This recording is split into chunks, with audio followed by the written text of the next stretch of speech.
현재 한국은 전 세계에서 10번째로 장수하는 국가다. 남녀 평균 수명은 84세에 육박한다. 이는 50년 전인 1970년대 61세였던 평균 수명보다 23세 정도 늘어난 것이다. 이것도 1950년 세계 평균 기대 수명이 46.5세에 불과했던 것을 감안하면 크게 늘어난 것이었다. 이렇게 한국인들의 평균 수명이 늘어난 이유로 한국의 사회 내 복지 수준이 훌륭하고 한국인들이 평균적으로 병원 진료를 받는 횟수가 세계 최고 수준인 연 16회 정도 되기 때문이라고 생각할 수 있다. 하지만 정확히 말하면 한국인의 수명은 늘어난 게 아니다. 약 1만 년 전 지구에 살고 있던 고대 인간의 기대 수명은 대략 800년에서 1000년이었기 때문이다. 지구 곳곳의 다양한 흔적들을 살펴보면 고대 인류의 미라가 종종 발견되긴 하는데 몸의 크기와 상태는 70세인데 아직 청소년, 즉 10대의 턱구조를 지닌 인류들의 미라들이 종종 발견된 사실이 있다. 이는 고대 인류에게 70년이란 시간은 노년의 시기가 아닌 청소년 시기였다는 것을 반증해주는 발견이다. 여기에서 현 인류가 왜 800년 가까이 살다가 갑자기 수명이 줄어든 것일까 하는 의문이 든다. 많은 의견들이 있지만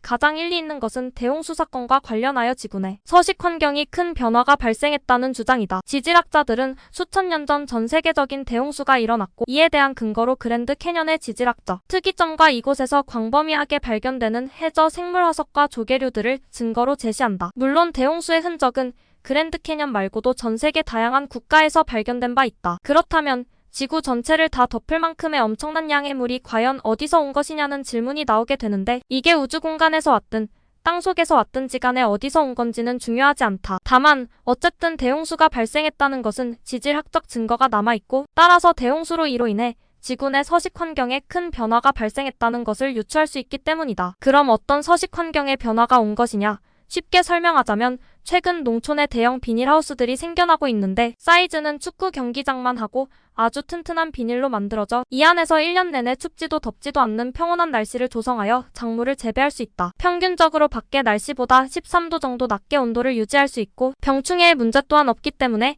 아주 고온 다습한 여름철 날씨에도 작물들의 생육에 어려움이 전혀 없다. 예상했던 대로 이 대형 하우스에서 작물을 키우면 많게는 3배까지 작물의 수확량이 많아지고 수확 시기 역시 한 달 정도 빨라지는 효과가 있다고 한다. 바로 이것의 반대의 상황이 인류가 대홍수 이후 마주했던 서식 환경의 변화라고 볼 수 있다. 대홍수 이후 인류 및 지구상의 모든 생명체는 태양으로부터 쏟아지는 자외선과 열기로 인해 뜨겁거나 다습한 환경과 때론 가혹하게 추운 날씨에 노출이 되어야 했고 이로 인해 많은 스트레스를 받고 살아가야 했다. 따라서 인류는 대홍수 이전처럼 빠르게 번성하지도 오랫동안 건강을 유지하기도 어려웠을 것이다. 대홍수 이전 평균 800년을 살았던 인류의 수명은 급격하게 줄어 1950년 세계 평균 기대 수명이 46.5세까지 떨어지는 상황까지 오게 된다. 서식 환경의 급격한 변화는 지구상에 살고 있는 인류를 포함한 다양한 생명체에게 전보다 훨씬 가혹한 생존 환경을 제공했고 따라서 수명이 급격하게 줄어든 것이다. 산업화의 가속으로 인해 현재 지구 표면은 생존하기에 너무 춥거나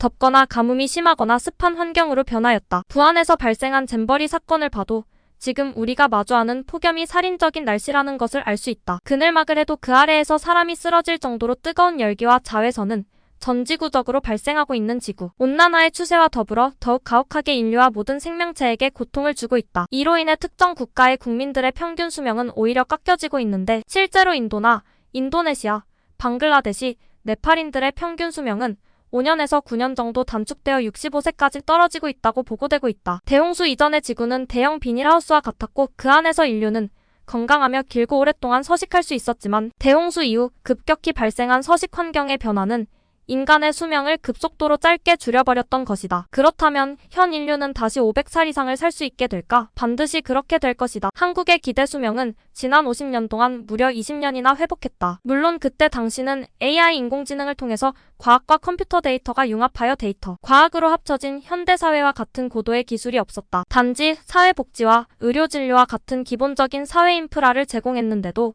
이 정도로 빠르게 회복한 것이다. 현재 인류는 모든 산업 분야에 AI 인공지능을 활용하고 있다. 이제는 인간 없이도 컴퓨터가 세포의 단백질 구조를 해독하고 일일이 분석하여 미래 변화를 예측하는 기술이 나오고 있다. AI 인공지능이 인간의 단백질 구조를 먼저 학습하고 이후 상호, 다른 형태의 단백질 사이의 상호작용을 예측하여 특정 질병을 치료하기 위한 신약 후보물질을 스스로 발굴하고 이를 인간에게 추천해주기까지 하고 있다. 현재 많은 곳에서 커피값 또는 무료로도 특정 인간의 유전자, 즉 DNA를 분석해서 해당 인물이 유전적으로 걸릴 수 있는 질병까지 확률 수치로 미리 알려주는 시대에 살고 있다. 이게 무엇을 뜻하냐면 인간이 최초로 불을 발견한 이후 이를 이용해 자연을 지배하고 한 곳에 정착해 인구수를 급속도로 증가시켰던 것처럼 현 인류는 어떤 거대한 변화의 시작점에 서 있다는 것이다. 이는 자동차로 비교하자면 내비게이션이 존재하기 이전의 시대와 이후의 시대에 인간은 얼마나 더 빠르고 정확하게 이동할 수 있게 되었는지를 생각해보면 된다. 내비게이션이 없다면 인간은 자신이 살던 동네 아니면 길을 잃을 수밖에 없다. 내비게이션을 활용해서 처음 가보는 낯선 환경에서도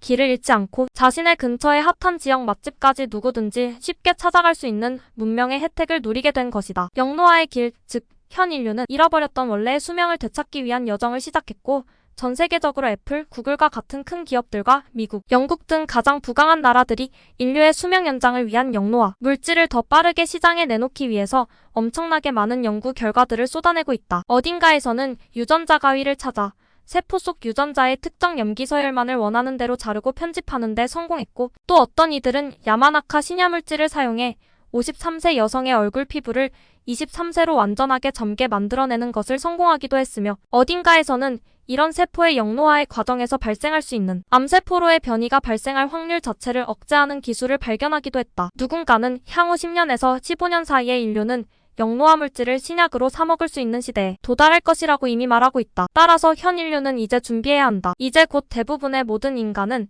200세의 삶을 훌쩍 뛰어넘어 생존하게 될 것이다. 또한 어떤 이들은 300세, 500세를 넘어가는 아주 긴 인생의 삶을 살게 될 이들도 있다. 우리가 원하든지 원하지 않든 인간은 본래의 수명을 회복하기 위한 여정을 시작했다. 그리고 이제 인류는 혼자가 아니다. AI 인공지능을 활용해 내비게이션 가지고 이동 중이다. 따라서 길을 잃거나 시간을 허비할 확률조차 없는 상태이다. 즉 당신이 앞으로 300년 넘게 살 확률이 늙어서 죽을 확률보다 높은 상황이란 말이다.